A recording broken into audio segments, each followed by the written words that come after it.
Hey there, guys. Welcome back to another week of cyber history. The last few weeks, you've been looking at different aspects of the Cold War. Hopefully, you managed your time. A lot of you are probably waited until the last minute and had a ton to do. That I gave you a few weeks because there was a lot of work involved in looking at that assignment. But today we're going to shift gears this week and start looking at the civil rights movement of the 60s, excuse me. When you dive into this, a lot of you are probably somewhat familiar with the civil rights movement in that we learned of Martin Luther King Jr. maybe back in third grade in elementary school. But understand there are various different aspects of this movement in the 60s. It wasn't just Martin Luther King, although he becomes the face and the leader, so to speak, of the civil rights movement. You also have various organizations that are all trying to achieve equality in different ways.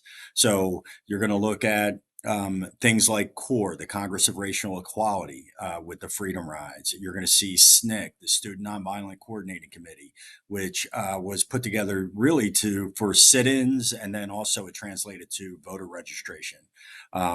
King is involved in the SCLC. And so you see all these different groups that really have the same goal in mind, but just different ways of achieving them. Also, you'll see different leaders such as Malcolm X versus King and their different approaches.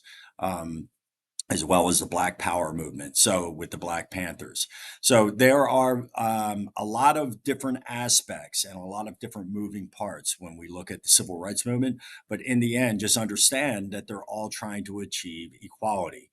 Ultimately, we see some of the major legislation that comes out of this is the Civil Rights Act of 1964, the Voting Rights Act of 1965, of which are still in place today. So pretty important aspect of the 1960s. There's only one assignment. You're going to be looking at different terms and some questions, some critical thinking questions. Do not use AI. Do not plagiarize. You are to use the textbook link that's embedded within the assignment and use that to answer the questions. You need to put your own thought into the critical thinking questions. Again, do not plagiarize. This is the only assignment for this week. And then next week, we'll start getting into Vietnam. All right. As always, any questions, contact me, let me know. Otherwise, have a great week, guys. See ya.